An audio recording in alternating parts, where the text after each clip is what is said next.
je pense que, même si le titre est bien différent de ce qu'on vient d'entendre, vous allez retrouver un certain nombre d'échos à travers le prisme de quelqu'un qui vient des géosciences. Et j'aurais pas une présentation du tout technologique, mais plutôt, c'est le thème qui m'a été proposé, sur les enjeux. Alors, il n'y a pas trop de cloud, il n'y a pas de fog, mais la transition ou transformation, alors je préfère en l'occurrence le terme transformation parce qu'il est plus radical d'une certaine façon, et il doit nous poser des questions que se sont posées les gens qui ont été ubérisés, de savoir si dans nos missions autour des données, on risque pas une certaine ubérisation où on ne comprend pas tout à fait ce qui est en train de nous arriver. Donc rapidement, je vais aborder 4 sujets.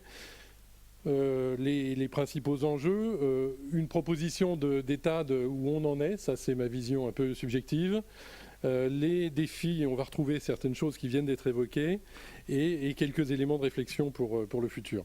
Alors les enjeux, je dirais que des infrastructures de données dans nos domaines, ça fait quand même un certain temps qu'on en parle.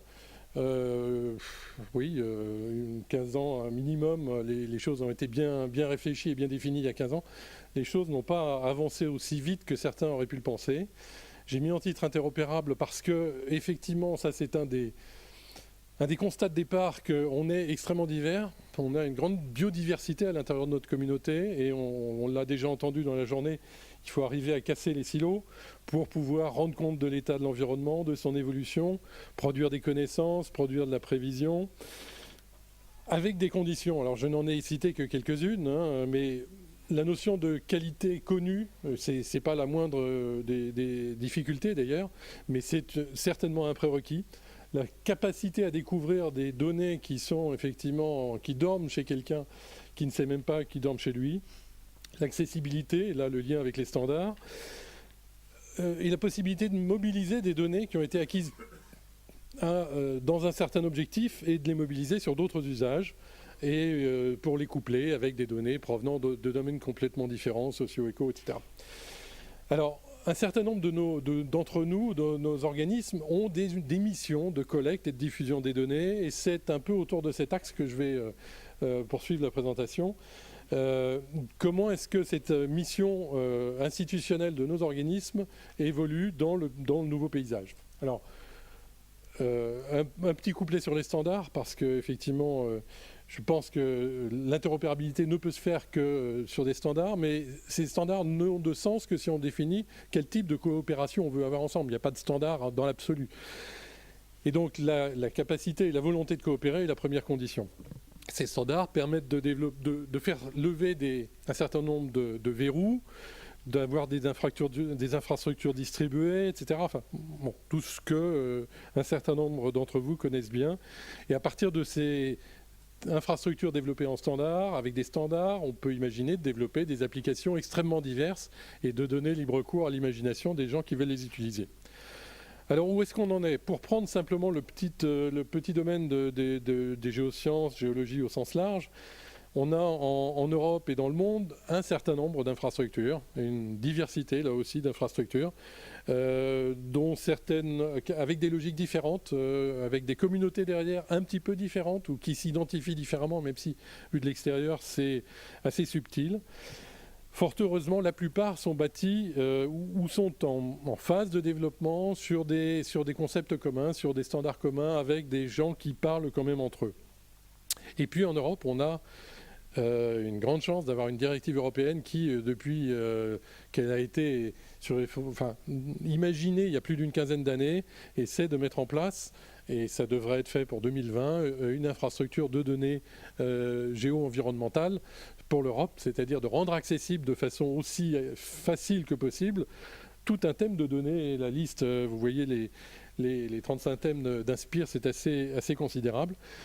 Donc ça, c'est une directive, mais il faut prendre conscience quand même que dans le domaine de l'information, des technologies numériques, dire 15 ans avant ou même 20 ans avant, de définir ce que l'on va faire, et c'est pas si évident que ça. Il y a énormément d'évolutions qui arrivent en cours de route. Alors, proposition d'état où on en est sur les standards, il y a plein de choses qui existent, il reste beaucoup de choses à faire, ça se passe bien en général sur les aspects syntaxiques, sur l'aspect sémantique, il y a encore du boulot. Ça a été fortement poussé en Europe sur cet aspect géo quelque chose par les directives et par Inspire en particulier. Donc les communautés commencent à bien maîtriser ces standards et les outils et les échanges commencent à se faire. Mais les aspects un peu moins positifs, c'est que les standards qui ont été développés, par exemple, encore une fois sur Inspire, sont parfois complexes et pas forcément orientés vers l'usage, mais beaucoup plus pour bien convenir aux producteurs de données eux-mêmes. Et puis l'adoption de ces standards est loin d'être évidente au niveau des outils et des logiciels traditionnels qui permettent de consommer tout ça. Les grandes infrastructures, alors c'est bien d'avoir une loi et d'avoir un push fort du point de vue politique pour déclencher des choses, mais ça ne suffit pas. Et aujourd'hui, le retour que font un certain nombre d'acteurs, c'est qu'effectivement, ces logiques de push, c'est très bien. Il faut effectivement réveiller les données qui dorment en vous, mais il faut aussi essayer de considérer les besoins et de réfléchir un peu plus fortement, et notamment pour le futur, les nouvelles données qu'on collecte et la façon dont on a de les collecter et de les mettre à disposition en fonction de ces besoins.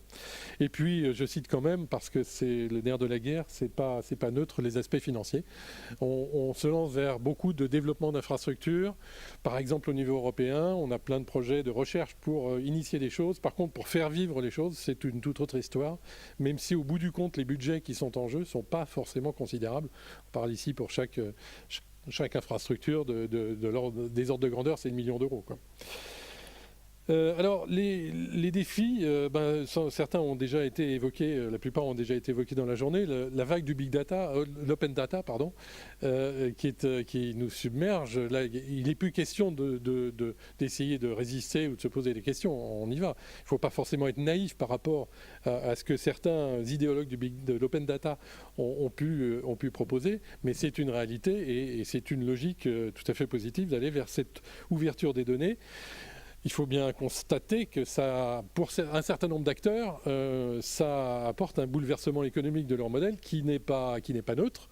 Et dans le domaine, pour citer 2 grands domaines qui ont été impactés les premiers, mais tous seront impactés un jour ou l'autre, les agences cartographiques avec OpenStreetMap ou avec Google, ou les agences météo avec toutes les stations météo qu'on peut voir fleurir. Ça, c'était pour le cadre économique. Les nouveaux acteurs, il y en a plein. Ils ont été déjà cités aussi. Hein. Le citoyen qui est dans la boucle de plus en plus. Et là, l'exemple d'une conférence récente sur les observatoires citoyens pour la gestion de l'eau, patronnés par l'Europe et les ministères et la protection civile. Donc, tout à fait institutionnalisé dans le dispositif. Et là, pas le conflit, mais à résoudre finalement cette dualité entre les traditionnelles données de référence institutionnelles, je suis l'autorité, et puis l'open quelque chose. De la même façon, le privé avec Google et ses Google Cars, où vous pouvez mettre n'importe quel capteur dans la voiture et elle va parcourir le monde entier et ramener tout un tas de choses de façon chez un même opérateur. Et puis, il y a d'autres exemples dans des domaines comme le domaine minier, où là, c'est les données de référence institutionnelles publiques avec les données privées. Et puis les technologies, alors je passe très vite, mais le web sémantique par rapport à la façon dont on a conçu Inspire, par exemple, c'est pas si évident que ça de faire de migrer. Alors là, j'ai repris les V du big data. Avec les questions qu'on peut se poser sur notre capacité en tant qu'établissement un peu traditionnel, institutionnel, à maîtriser ces outils. À casser les silos et à remettre en cause certains experts ou certains types d'expertise, même si, encore une fois, l'humain ne va pas être sorti de la boucle. Alors là, les aspects de nuage avec, d'un côté, le European Open Science Cloud dont on rêve peut-être, et puis de l'autre, la réalité quotidienne avec les services Amazon. Et à la fin, c'est Google qui gagne, pour paraphraser une phrase peut-être dans le domaine footballistique, avec une capacité inégalée pour capter des données open data les rentrer chez elles, comme elle le fait avec les données fournies par l'Europe dans le cadre de Copernicus Sentinel, et d'enrichir avec ses propres données sans pour autant laisser ses propres données aux autres. Alors, est-ce que c'est un comportement de prédateur sur les données publiques? Il peut y avoir des acteurs qui aient ce comportement, mais à travers une capacité inégalée à monétiser des choses. Une fois qu'on développe un outil quelque part, eh ben, on peut le diffuser sur l'ensemble de la planète, là où nos organisations locales, nationales, même européennes, ont beaucoup de mal à s'ouvrir.